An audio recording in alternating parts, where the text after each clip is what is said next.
ကျုပ်ကဆရာကြီးအခန်းရှိမော်စီးရီပင်ကဲ့သို့မဟုတ်နိုင်နဲ့မယုံကြည်နိုင်စရာစပွဲတစ်ခုမြို့ရှိယူမှာထိုအမျိုးသမီး၏အထွေအားတိဟန်ဖြင့်အမေဒါအိမ်မက်မဟုတ်ခဲ့တာသိကြတယ်။သမီးကိုကြည့်သမီးအဆင့်အောင်တက်သွားတာဒါဘလို့ရှင်းမလဲထိုအမျိုးသမီးမှာတန်တရားဝင်စေပင်နင်ပြောသလိုမှန်ရင်တော့အဲ့ဒါတကယ်ဆရာကြီးပဲအမေမြင်မြန်လားသမီးကြည့်ပေးတယ်အမေအထင်ကြီးသွားစေရမယ်မြို့ရှိယူမှာစိတ်လှုပ်ရှားစွာဖြင့်ပြောလာသည်အမျိုးသမီးကြီးမှာတပ်ပြင်းဖြော့ဖြော့ချလိုက်သည်သူမသမီးတွေးနေသည့်အားတည်သည်မြို့ရှိယူကလက်ထပ်ပွဲအားဖြက်လိုနေခြင်းဖြစ်ကယခုအခွင့်အရေးတွေးလိုက်ပြီးဖြစ်သောကြောင့်အလွယ်တကူလက်မလွတ်လိုဟန်ရသည်ဟုတ်ပေသည်မြို့ရှိယူ၏အမေဖြစ်သည်နှင့်အညီသူမသည်လည်းသူ့သမီးမပြောသည်အားမကြည့်လိုပေသို့တော်လည်းသူမတို့မွေးဖွားလာခဲ့သည်မှာအရာအလုံးသတ်မှတ်ထားပြီးသောနန်းတွင်၌ဖြစ်၏လွတ်လပ်မှုဆိုသည်မှာအနေအချင်းများပင်ထိုဆရာကြီးကသူ့သမီးအားအမှန်တကယ်ကူညီနိုင်မည်ဟုမျှော်လင့်နေမိသည်လီနင်းဖန်မှာခြေရင်း၌ရှိနေသောဘလက်ကီနှင့်အတူခြံထဲ၌ထိုင်နေခဲ့သည်အရှိရှိစက်တိခန္ဓာကိုယ်အားတန်ရှင်းမိဖြစ်ကမိဘုံမော်တင်ကကင်းနေသည်ယခု၌ရှောင်းပိုင်မှာကျွမ်းကျင်သည့်ယာယီစဖို့မှုဖြစ်နေလေ၏လီနင်းဖန်မှာထူထူဘာမှမလုပ်ရတော့လဲပင်ပန်းသည့်အလုပ်များကိုတော့သူကိုယ်တိုင်မလုပ်ပေအထူးသဖြင့်ရှောင်းပိုင်ကအလွန်မြင့်မာသည့်အသိဉာဏ်ပိုင်ဆိုင်ပြီးနောက်တွင်ဖြစ်သည်ယခု၌ရှောင်းပိုင်၏အချက်အပြုတ်ကျွမ်းကျင်မှုမှာလူသားကဘာမှမြည်သည့်ကျင်ငါးဖွင့်စဖိုးမှုထက်မဆိုအစတရားခန့်ပိုသာလွန်နေပြီဖြစ်ပေသည်ထိုကဲ့သို့လွန်စွာအသုံးချသည့်ဆက်ရုပ်ရုပ်သေးတစ်ခုရှိမည်ဆိုပါကမြည်သူမဆိုအပြင်းထူသွားပေလိမ့်မည်မဟုတ်လျင်ထိုသူမှာအယူသာဖြစ်လိမ့်မည်မင်္ဂလာပါသခင်လေးလီအိမ်မရှိပါသလားအပြင်မှရင်းနှီးသည့်အတန်းတစ်ခုအားသူကြားလိုက်ရသည်နေ့လယ်စာစားခြင်းကြီးဘသူရောက်လာတာလဲလီနင်းဖန်တကားဖွင့်လိုက်သည်တွင်အပြင်ဘက်၌မိမလနှစ်ဦးအားမြင်လိုက်ရသည်အိုးကြည့်ပါဦးမိန်းကလေးလျိုပါလားလာအထဲဝင်လေ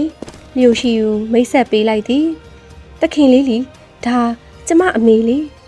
မင်္ဂလာပါ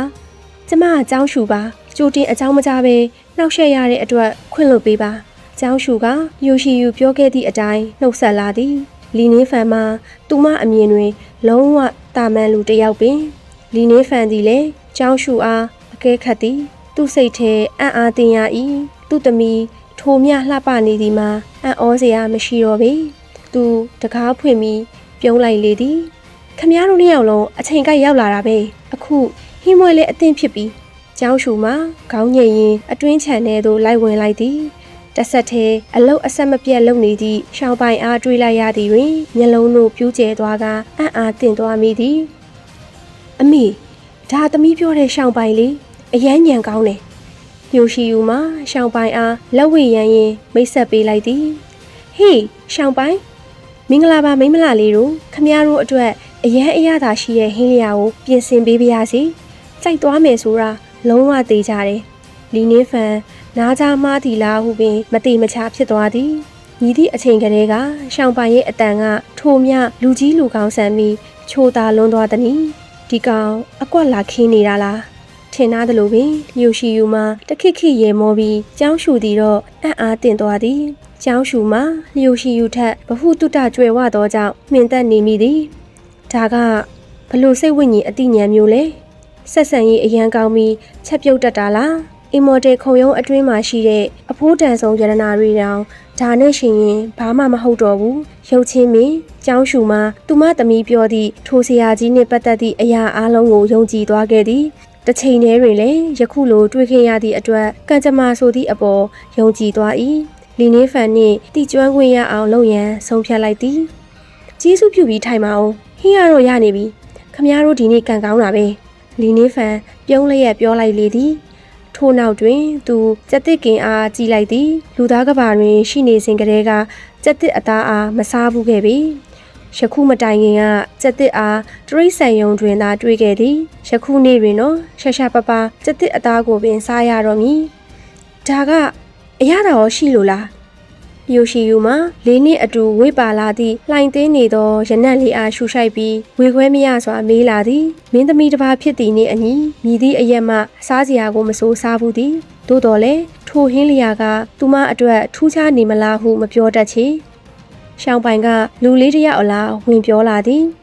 ခ ခမည်းလေးကအရန်လာတယ်ဆိုတာကျွန်တော်သိရဲ့ဒါပေမဲ့ဒီလောက်နဲ့တော့ကျွန်တော်ရဲ့ဟင်းချက်စွမ်းရည်ကိုအကဲခတ်ဖို့မလုံလောက်သေးဘူးကျောင်းရှူသည်လေထူးထူးခြားခြားမမြင်မိချေတစ်ချက်ကြည့်ရုံနဲ့ပင်ထိုအသားမှာစက်တစ်အသားဟုပြောနိုင်သည်သို့တော့သူမအတွက်အစ်စ်အဆန်းမဟုတ်သည့်အတွက်ရှောင်ပိုင်ပြောသည့်အတိုင်းညီတို့ဖြစ်နိုင်မည်နီလီနေဖန်ပြောယုံသာပြောကဝင်မပြောပေရှောင်းပိုင်မှာဓားဖြင့်မွန်ထားသည့်စက်တစ်အသားအားမိခင်နေရင်အတင်းလှုပ်ထားသော sauce အားအသားပေါ်အမြဲမပြတ်တုပ်လိမ့်နေလေသည်မကြခင်အချိန်အတွင်းမှာပင်သားပေါ်မှအဝါရောင်အရည်များမှတဆက်ဆက်ကျလာပြီးမီးတောက်အားလှုံရမ်းသည်အချိန်ရလာသည့်နှင့်အမျှအသားထံမှမွေရနက်မှတစ်ချံလုံးအားလှိုင်သင်းသွားစေသည်ထိုမွေရနက်မှာရှူရှိုက်မိသည့်သူတိုင်းအားစားလောင်စေပြီးစားတောက်ခြင်းသည့်အာတီတာအားဖြစ်ပေါ်စေနိုင်သည်ဟင်းအနက်ကတော့မှုေးနေရပဲယိုရှိယူကကြက်တစ်ကင်အားကြည့်ပြီးစိတ်လှုပ်ရှားစွာပြောလိုက်သည်ကျောင်းရှူနေလျိုရှိရူမှာမွေးရနက်ဤဆွဲဆောင်မှုကြောင့်တတွေးအခါခါမျိုးချနေမိသည်ထိုမွေးရနက်ကသူမတို့ဝိညာဉ်ထဲထိတိုင်တက်ရောက်နေသည့်ဟန်ရသည်သူမတို့အသက်အောင်ထားလျင်တော့မွေးပြန်သည့်ရနန်းတို့မှာခလေးတစ်ယောက်အလားသူမတို့နှာခေါင်းတစ်ဝိုက်စော်ကစားနေမိမှအမှန်တကယ်ပင်အနက်ကတကယ်မွေးတာပဲသူတို့တစ်ချိန်တစ်ခါမှထိုကဲ့သို့ပြင်းထန်သည့်စိတ်ဆန္ဒမျိုးမခံစားဘူးခဲ့ကြ။ခွီသူတို့ဘိုက်ထဲမှကျေလောင်သည့်အတန်မျိုးစုံပင်ထွက်ပေါ်လာခဲ့သည်။ရုပ်ချင်းသူတို့ကောင်းအားရှက်လွန်၍ဂုံမိလိုက်ကြ၏။ယခုအချိန်လီနင်းဖန်အားမျက်နှာချင်းမဆိုင်ရဲတော့ပေ။စတင်ကြင်ကြံစင်ကလေးကအစားအသောက်ပေါ်တနာမရှိတော့ပေ။သူတို့ကစိတ်ဝိညာဉ်ချီသို့မဟုတ်မော်ဆေးရည်တို့ဖြင့်အသက်ရှင်တန်နိုင်မိသည်။ဘိုက်ကအော်မြင်နေခြင်းမဆိုထားနှင့်သူတို့အတွက်စားတောက်ချင်းချင်းနှင့်ဗိုက်စာလောင်ခြင်းမရှိတော့သည်မှာကြာပြီဖြစ်သည်၎င်းမှာတကယ်ပင်ရှက်စရာကောင်းလာသည်မြို့ရှိယူနှင့်ကျောင်းရှူတို့မှာစိတ်ထဲအုံငိုမိမတက်ပင်အနားတွင်တွင်တွင်ရှိမည်ဆိုပါကဝင်နေမိမှတေကြသည်ထိုဟင်းလျာအပေါ်အထင်သေးမှုအားပပျောက်ကုန်ကြကသူမတို့မျက်လုံးထဲမြည်သည့်အရာနှင့်မျှမလဲနိုင်တော့ချေဒီလီနင်းဖန်ကတကယ်ဆရာကြီးဖြစ်လောက်တယ်သူပြင်ဆင်ပေးတဲ့အစားအသောက်ကတော့တွေးနိုင်စွမ်းထက်ကြော်လွန်နေတယ်ပြီးတော့ဒါတွေကိုစိတ်ဝိညာဉ်ရုပ်သေးတရုပ်ကပြင်ဆင်ပေးနေရတယ်မျက်လုံးနဲ့မြင်နေရတာမဟုတ်ရင်ဘလောက်ယုံနိုင်လိမ့်မှာလဲသူတို့ဤအံ့အားသင့်နေသည့်အမှုအရာများကိုမြင်ရသည်တွင်လီနင်းဖန်တယောက်ကြည်နက်သွားမိသည်လီနင်းဖန်ပြုံးလိုက်ကရပြီရှောင်းပိုင်မင်းကလေးတွေအတွက်ဟင်းလျာတွေယူပေးခဲ့အောင်တီးကြတာပေါ့ရှောင်းပိုင်ကပြန်ဖြေလိုက်လေသည်ရှောင်းပိုင်ကမိဖို့ကြောင့်ဓာအားကန်၍လေကဲ့သို့အမြန်နှုံးဖြင့်အသားကင်ထက်ဝေရမ်းလိုက်တော့အသားလွာအချို့မှာပကံပြားများအပေါ်လှပစွာကျဆင်းလာလေသည်စက်တိရဲ့အကောင်းဆုံးအသားကပေါင်ရင်းမှာပဲခြေထောက်ရဲ့ကြက်သွားတွေကအရန်စားကောင်းတယ်အသားမှာဆိုရင်ဒီပေါင်ရင်းတစ်ဝိုက်ကိုအရင်လှိဖြတ်ပြီးစားတာကအကောင်းဆုံးပဲရှောင်းပိုင်ကထပ်ပေါင်းပြောလာလေသည်ကျေးဇူးပါပဲလျိုရှိယူနှင့်ကျောင်းရှူတို့မှာရှောင်းပိုင်ထံမှအသားကင်အားယူရင်းကျေးဇူးတင်စကားပြောလိုက်လေသည်ထိုအသားကင်မှာအကြည့်နှင့်ပင်အလွန်နူးညံ့လာကြောင်းသိနိုင်ပြီးအနီရောင် sauce များက၎င်းအထက်လိပ်ပြာတံပုံဖော်ထားသည်မွေးရနံအပြင်အစင်တို့ပေါင်းဆက်မှုကြောင့်စားတောက်ခြင်းစိတ်ကိုပင်နှိုးဆွနိုင်မည်မှာတေကြသည်မြို့ရှိယူမနေနိုင်တော့ပဲသူမဤရှာကိုတက်ကချယ်ရီအောင်နှကမ်းမများကိုဖွင့်ဟ၍အနှဲငယ်ကြိုက်ချလိုက်သည်မြအသားဤနူးညံ့မှုမွေးပြန်သည့်ရနံစိတ်အာယုံနဲ့ထိထိုင်ခံစားသွားစီမှုတို့ကအရာအလုံးပြည့်စုံသွားသည်ဟုခံစားသွားရစေသည်တစ်ချိန်နဲ့လက်ဆက်သောဆက်သောငံသောနူးညံ့သောထူးခြားသည့်ခံစားမှုစသည်တို့ကရှာပြားတန်သို့တိုးဝင်လာသည်သူမ၏လေချောင်းအတွင်းစီးဝင်လာသောအရာသာကစိတ်ဆန္ဒအားအလွန်ကျေနပ်သွားစေခဲ့၏ဟင်းအရန်အရာသာရှိရဲ့သူမကိုပင်မထိန်ချုပ်နိုင်တော့ပေကြိုက်လိုက်သည့်အသားတိုင်းက